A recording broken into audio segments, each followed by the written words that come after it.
দীৰ্ঘদিনৰ অন্তত খুলিল ৰাজ্যৰ প্ৰাথমিক বিদ্যালয়সমূহ। সম্পূৰ্ণ কোভিড প্ৰটকল মানি খোলা হ'ল বিদ্যালয়সমূহ।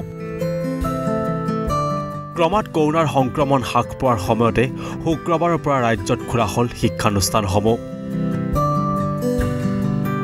কৰোনাৰ সকলো নিৰ্দেশনা মানি বিদ্যালয়সমূহলৈ আহিল ছাত্ৰ ছাত্ৰী।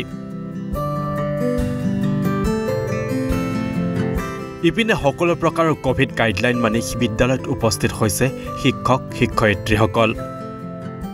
এই দৃশ্য মাজুলীৰ।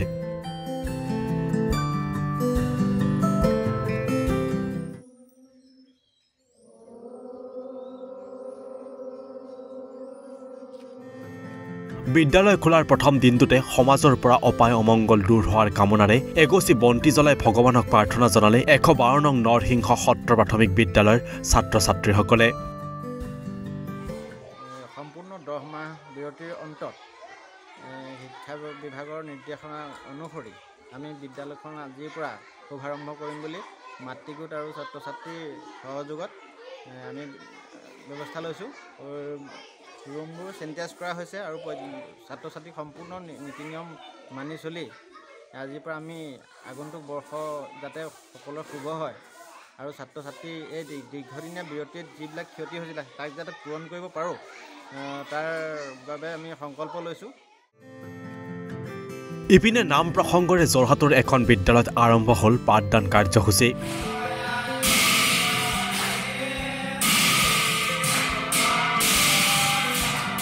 যোৰহাট জিলাৰ মধ্য যোৰহাট শিক্ষাখণ্ডৰ অধীনৰ মঘায়জা শিশু নিকেতনত এনেদৰে সমাজৰ পৰা অপায় অমংগল দূৰ হোৱাৰ কামনাৰে নাম প্ৰসংগ কৰি আৰম্ভ কৰা হ'ল পাঠদান। যে আজি নাম প্ৰসংগৰে স্কুল আৰম্ভ কৰিছে যাতে এই নতুন বৰ্ষ সকলোৰে বাবে শুভ হয়, ছাত্ৰ ছাত্ৰীৰ বাবে শুভ হয়। আজি নাম প্ৰসংগৰে এই স্কুলৰ পাঠদান আৰম্ভ কৰিছে। অসম চৰকাৰৰ নিৰ্দেশনা অনুসৰি সেই বিদ্যালয়বিলাক খোলাৰ ব্যৱস্থা কৰিছে। আমিও আমাৰ বিদ্যালয়খন আমি আজিৰ পৰা সম্পূৰ্ণ আধ্যাত্মিকতাৰে আৰম্ভ কৰিব বিচাৰিছোঁ। আমাৰ বিদ্যালয় আজি নাম প্ৰসংগৰে আজি এই বিদ্যালয় আমি খোলাৰ ব্যৱস্থা কৰিছোঁ। কৰোনাৰ সকলো নিৰ্দেশনা মানি দৰং জিলাৰ কলাইগাঁও শিক্ষাখণ্ডৰ অন্তৰ্গত টেঙাবাৰী প্ৰাথমিক বিদ্যালয়তো আৰম্ভ হ'ল পাঠদান প্ৰক্ৰিয়া। কেমেৰা সহযোগী সামগ্ৰিক পৰিৱেশটো দেখাবৰ কাৰণে অনুৰোধ জনাইছোঁ। সুদীৰ্ঘ 9 মাহৰ মূৰত যি অসম চৰকাৰে নিৰ্দেশ প্ৰদান কৰিছে বিভিন্ন স্কুলসমূহ খোলাৰ বাবে বিভিন্ন স্তৰত সপ্তাহত 3 দিনকৈ, সেই পৰিপ্ৰেক্ষিতত আজি মই আহি উপস্থিত হৈছোঁ এখন স্বীকৃতিপ্ৰাপ্ত অসম চৰকাৰৰ দ্বাৰা টেঙাবাৰী প্ৰাথমিক বিদ্যালয় প্ৰাংগণত সামগ্ৰিক পৰিৱেশ দেখাবৰ কাৰণে অনুৰোধ জনাইছোঁ সহযোগী। কি ক'ব এই সন্দৰ্ভত? হয়, আজি সুদীৰ্ঘ 9 মাহৰ মূৰত আমি আজি প্ৰথম পাঠদান আৰম্ভ কৰিছোঁ। আচলতে স্বাভাৱিকতে এই সুদীৰ্ঘ 9 মাহত ছাত্ৰ ছাত্ৰীসকলৰ যথেষ্ট ক্ষতি হৈছে। আশা কৰিছোঁ এই ক্ষতিখিনি আমি যিমানখিনি সম্ভৱ পাৰোঁ, আমাৰ যিহেতু শিক্ষাবৰ্ষ এপ্ৰিললৈ লৈ গৈছে, এই 3টা মাহত আমি যিমানখিনি আগুৱাব পাৰোঁ এই ছাত্ৰ ছাত্ৰীসকলক আমি আপ্ৰাণ চেষ্টা কৰিম। আৰু আশা কৰিছোঁ নতুন বছৰত যাতে এনেধৰণৰ কোনো মহামাৰী আমাৰ শিক্ষাখণ্ডক বা শিক্ষা ব্যৱস্থাক ক্ষতি কৰিব নোৱাৰে, আমি আশা কৰিছোঁ। আৰু শিক্ষা ব্যৱস্থা এটা নতুন গতি বা মাত্ৰাই ধৰি সমান্তৰালকৈ বিহালী প্ৰাথমিক শিক্ষাখণ্ডৰ অধীনস্থ বিদ্যালয়সমূহতো আৰম্ভ হ'ল পাঠদান প্ৰক্ৰিয়া। পুৱাৰে পৰা 2 নং বৰজাৰণী প্ৰাথমিক বিদ্যালয়ত কোভিড প্ৰটকল মানি আৰম্ভ হয় পাঠদান। মই বৰ্তমান উপস্থিত আছোঁ বিহালী বিধানসভা সমষ্টিৰ অন্তৰ্গত বিহালী খণ্ড প্ৰাথমিক শিক্ষাখণ্ডৰ অন্তৰ্গত 2 নং বৰজাৰণী প্ৰাথমিক বিদ্যালয়ত। আৰু প্ৰথমেই মই বিদ্যালয়ৰ ভিতৰৰ শ্ৰেণীকোঠাত সোমাই যাবলৈ চেষ্টা কৰিছোঁ। আৰু আপোনালোকে কেমেৰা সহযোগী এয়া দেখুৱাইছে, আচলতে যথেষ্ট কম সংখ্যক ছাত্ৰ ছাত্ৰীৰে এয়া আচলতে আৰম্ভ হৈছে। কম সংখ্যক ছাত্ৰ ছাত্ৰীয়ে আজিৰ এই যি প্ৰথম দিন, সেই প্ৰথম দিনৰ তেওঁলোকে যি ক্লাছ, সেই ক্লাছ আৰম্ভ কৰিবলৈ আছে। মই এইখন বিদ্যালয়ৰ সহকাৰী শিক্ষক, মোৰ নাম শ্ৰী নৱজ্যোতি দুলাল। বহুত দিনৰ মূৰত ধৰক 9 মাহেই হ'ল লকডাউনৰ কাৰণে ধৰক, তাৰপিছত আজি শুভাৰম্ভ কৰিবলৈ ওলাইছোঁ বিদ্যালয়। তাৰপিছত ছাত্ৰ ছাত্ৰীয়ে খুব উৎফুল্লিত হ'লেও মানে আজি প্ৰথম দিন, সেইকাৰণে ল'ৰা ছোৱালীয়ে অলপ কম সংখ্যক আহিছে। এই দৃশ্য ডবকাৰ চাংমাজি নবী প্ৰাথমিক বিদ্যালয়খনে চেনিটাইজেশ্যনৰ ক্ষেত্ৰত বিভাগীয় কৰ্তৃপক্ষৰ পৰা নাপালে কোনো সঁহাৰি। সেয়েহে বিদ্যালয়খনৰ শিক্ষক শিক্ষয়িত্ৰী তথা ছাত্ৰ ছাত্ৰীসকলে নিজাববীয়াকৈ কৰিলে বিদ্যালয়খন পৰিষ্কাৰ পৰিচ্ছন্ন।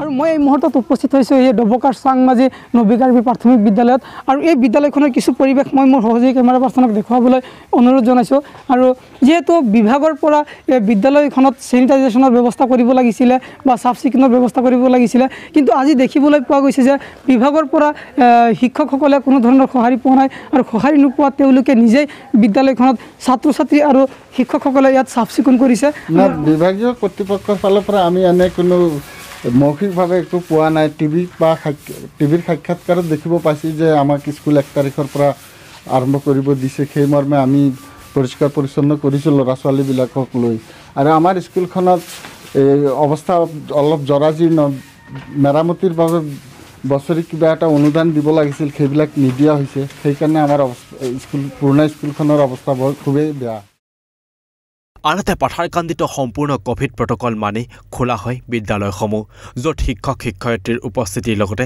ছাত্ৰ ছাত্ৰীৰ দেখা গ'ল ব্যাপক সঁহাৰি পাব্লিক উচ্চতৰ মাধ্যমিক বিদ্যালয়ত আহি উপস্থিত হৈছোঁ ইয়াত নিয়মিতভাৱে পাঠদান চলি আছে সম্পূৰ্ণভাৱে ছাত্ৰ ছাত্ৰী আহি উপস্থিত হৈছে আৰু ছাত্ৰ ছাত্ৰীৰ লগত যি শিক্ষকৰ যি আনন্দৰ মাজত আজি সম্পূৰ্ণভাৱে তেওঁলোকে পাঠদান কৰি আছে আমাৰ লগত আছে পাব্লিক উচ্চতৰ মাধ্যমিক বিদ্যালয়ৰ প্ৰধান শিক্ষক আমি তেখেতৰ পৰা জানিব বিচাৰিম আজি আমাৰ নৰ্মেল ক্লাছ আৰম্ভ হ'ল আমাৰ এডুকেশ্যন মিনিষ্টাৰক কোৱাৰ দৰে As per the instruction of the education minister, আমি normal class আজি start কৰিলোঁ right from class 6 to 12.